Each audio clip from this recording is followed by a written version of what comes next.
সিরাজগঞ্জ সদর উপজেলার বাগবাটি ইউনিয়নের ধোলডোব বাগবাটি দাখিল মাদ্রাসার সুপার আশরাফ আলীর বিরুদ্ধে অনিয়ম ও দুর্নীতির অভিযোগ উঠেছে।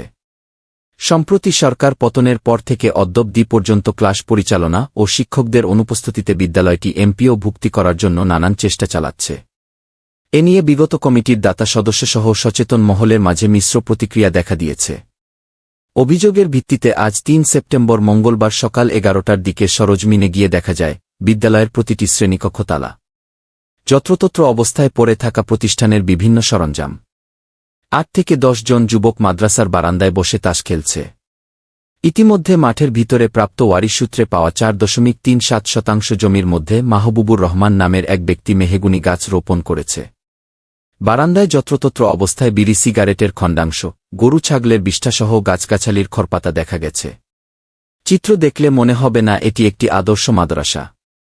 এমন চিত্র মোবাইলে ভিডিও ধারণ করার সময় জুয়ারুরা দেখতে পেয়ে দ্রুত সেখান থেকে চলে যায়। কথা হয় ওই গ্রামের ফিরোজ, ইদ্রিস, সবুজ ও রুহুলের সাথে। তারা এ সময় স্থানীয় আওয়ামী লীগের রাজনৈতিক প্রভাব ও সুপার আশরাফ আলীর নানা দুর্নীতির অভিযোগ তুলে দীর্ঘদিন ধরে বিদ্যালয় বন্ধ থাকার বিষয়টি নিশ্চিত করেন এবং বলেন, প্রতিষ্ঠান শুরু থেকে যে সকল শিক্ষক কর্মকর্তা কর্মচারী রয়েছে তাদের বিনা নোটিশে চাকরি থেকে বাদ দিয়ে নতুন করে মোটা অঙ্কের টাকার বিনিময়ে নিয়োগ দিয়েছে। তারা আরও বলেন, সুপার আশরাফ আলী স্থানীয় এমপি তানভীর শাকিল জয়ের আস্থাভাজন ছিলেন। তারই ক্ষমতা খাটিয়ে পূর্বের সকল ব্যক্তিদের প্রতিষ্ঠান থেকে বের করে দিয়ে নতুন করে লোক নিয়েছে। এছাড়া দিনের পর দিন প্রতিষ্ঠান বন্ধ রেখে যার যার নিজস্ব কর্মস্থলে ঘরবাড়িতে থেকে কাজ চালাচ্ছে। ক্ষতি হচ্ছে এখানে ভর্তি সকল ছাত্রছাত্রীদের। নাম প্রকাশে অনিচ্ছুক এক যুবক বলেন, সুপার আশরাফ আলী বিদ্যালয়ের নিকটবর্তী পানিয়াবাড়ির কোনো ছাত্রকে ভর্তি করান না, শুধু মেয়েদের ভর্তি করানো হয়। কারণ জানতে চাইলে তিনি বলেন, উদ্দেশ্যে প্রণোদিতভাবে তিনি একক নেতৃত্বে প্রতিষ্ঠান চালান। এছাড়া এই প্রতিষ্ঠানে ২ জন শিক্ষক ও ২ জন শিক্ষিকা রয়েছে। সম্প্রতি টাকার বিনিময়ে নতুন একজন দপ্তরিকে নিয়োগ দেয়া হয়েছে সুপারসহ মোট ৬ জনের এই প্রতিষ্ঠানে। কিন্তু বছরের শুরুতে ভর্তি করিয়ে মাসের মধ্যে নামে শুধু প্রতিষ্ঠান খুলে থাকে। এদিকে চাকরি দেবার নাম করে দাতা সদস্য আশরাফুলের কাছ থেকে টাকা নিয়ে চলতি বছরে নিরাপত্তা কর্মী লুৎফর রহমানকে প্রায় ৭.৫ লাখ টাকার বিনিময়ে চাকরি দেওয়া হয়েছে। দপ্তরি পদে মাহবুবুর রহমানের পরিবর্তে ফজলুল হক করিমকে এবং নৈশ প্রহরী শাহ আলমের পরিবর্তে রাশিদুল ইসলাম হককে অর্থের বিনিময়ে চাকুরি দেওয়া হয়েছে।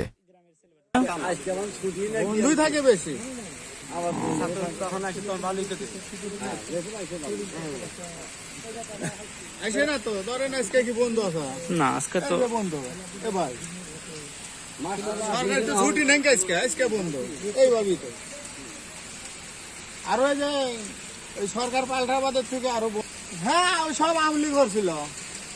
এখন তো আবার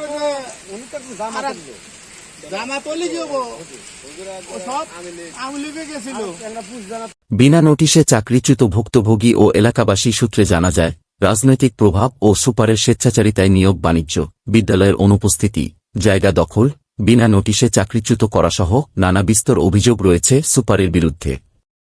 এ নিয়ে এলাকাবাসী দফায় দফায় প্রতিবাদ করলেও আওয়ামী রাজনৈতিক প্রভাবের কারণে ক্ষমতা খাটিয়ে নিয়ম বহির্ভূত কাজ করে যাচ্ছে বিরামহীনভাবে। তার এ অনিয়ম দুর্নীতির কারণে এলাকাবাসীর মাঝে চাপা ক্ষোভ বিরাজ করছে। ঊর্ধ্বতন কর্তৃপক্ষকে বারবার অবহিত করেও কোনো সুফল বা রেহাই পাচ্ছে না ভুক্তভোগী ও অভিভাবকবৃন্দ। বিগত মাদ্রাসা কমিটির সদস্য সভায় সুপারের বিরুদ্ধে প্রতিষ্ঠানে নিয়োগের নামে নানা অনিয়ম ও দুর্নীতির অভিযোগ তোলেন কমিটি সদস্যরা। এমনকি বিগত সভায় প্রতিষ্ঠানের আয় ব্যয়ের হিসাব সুপারের কাছে চেয়েও পাননি। প্রতিষ্ঠানের ব্যাংক অ্যাকাউন্টের টাকাও মাদ্রাসা সুপার আত্মসাৎ করেছেন। এ কারণে সভায় সুপারকে সাময়িকভাবে বরখাস্তের সিদ্ধান্ত নেওয়া হয়েছে। তিনি মাদ্রাসা কমিটির সদস্য সচিব হয়েও সভায় উপস্থিত ছিলেন না। এই শিক্ষা প্রতিষ্ঠানে অতীতে শিক্ষকদের হামলা ও মামলা দিয়ে পরিকল্পিতভাবে তাদেরকে চাকুরিচ্যুত করা হয়েছে।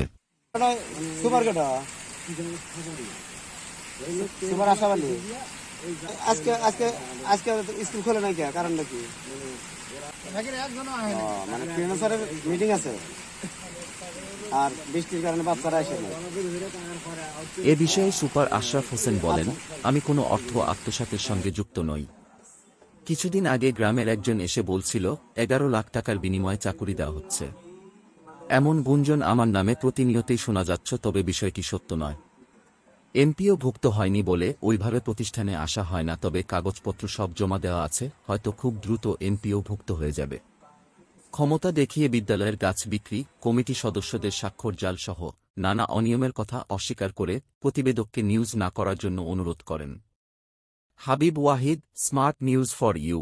দরকার আছে, কিন্তু আমার আসলে সামর্থ্য নাই। আপনার ভিতরে আমার সামর্থ্য নাই। আমি ইমাম প্রতিষ্ঠান করে আসলে